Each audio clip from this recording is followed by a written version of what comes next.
Okay, here I'm going to cover some necessary DNA replication vocabulary you need to be able to understand, because these terms will be used as, quote, common knowledge in the process of DNA replication.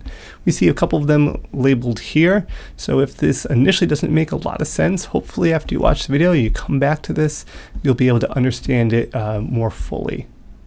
So starting with the basics of words, we have something called a helicase. That's an enzyme that binds to the nucleic acids, and it separates or unwinds DNA into single strands. This is going to allow each strand to be copied. See the helicase here represented by this triangle, and that's taking this double-stranded helix and separating out into single strands. Because we're looking at the process of replication, and we know it occurs in a semi-conservative way, we need to isolate each of those individual parental strands into single strands. Now, when we're rejoining our DNA into those single strands, making it that double-stranded again, looking back in this region of the top lagging strand and here down here the leading strand, we have a process called annealing. That's when DNA is rejoined. This can happen when DNA is cooled as well. That annealing is, just think of it's like that sticking those back together. Those hydrogen bonds are reforming. Important vocabulary words, and these aren't necessarily words, these are numbers, but really important to understand the orientation of DNA. We have a 5', that's what the little indication here is. 5' carbon has a phosphate group attached to it, and the 3' carbon has a hydroxyl or OH group attached to it. So in a lot of these, you'll see these little 5s and these little 3s.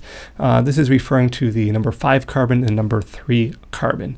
It's really important for orientation because there is a, quote, right and a wrong way that bases can be added. So taking those terms, those 5' and 3' terms, and relating them to DNA polymerase, which is an enzyme that creates DNA molecules by assembling the nucleotides. This polymerase, it's an enzyme, ACE. This is an enzyme that's putting things together, attaching nucleotides. It always synthesizes in the 5' to 3' direction. So we see it looking here. Here's the 5 to 3' direction. That is the only way that this enzyme can operate. Enzymes' shapes are very important, and these molecules we saw on the previous slide can only bind in the 5 to 3' direction, because it can only bind to and add nucleotides to that 3' end.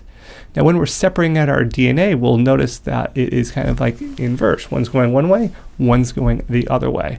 So when we have this synthesizing in the 5 to 3' direction, here's our leading strand, the easiest to understand, because that's going through and it's going in the 5 to 3' direction. Now you're going to say initially, well, what about this 3' here? Well, because it has to be anti-parallel. So if we see a 3' here, there's going to be a 5' here, and 5 to 3' is perfectly well how DNA primers can go right along, and we see no breaks in that sequence. On this other strand here, we have a 5', so we need a 3' here. It cannot work in this same direction. So it's going to kind of work backwards. We call this the lagging strand, because it's going to work here and get to the end and have to detach and kind of come back over and bind here and work again. There's these little kind of sections, these little fragments. These fragments are called Okazaki fragments, and they're short DNA segments that form on the lagging strand during the replication process. Simply because that polymerase has to work in the 5 to 3' direction, we can see here, helicase hasn't opened up the DNA molecule fully, so it's working from here to the end. It's got to detach and reattach here and come back this way. Here, the leading strand, it can just keep working right along because that 3' end is exposed. And polymerase only works in the 5 to 3' direction. We also have RNA primers, which are very short strands of RNA that act as the starting point. They're kind of like the little flags that say DNA polymerase start here. And we have DNA ligase, which is an enzyme that facilitates in the joining of these strands. Ligase, think of it as it links things together. It's linking those bonds together and forming something very stable, which we want for our DNA. So hopefully now, if we look at our beginning image here, this makes a little bit more sense. We understand leading and lagging strands and good vocab terms to review as we get into the replication process.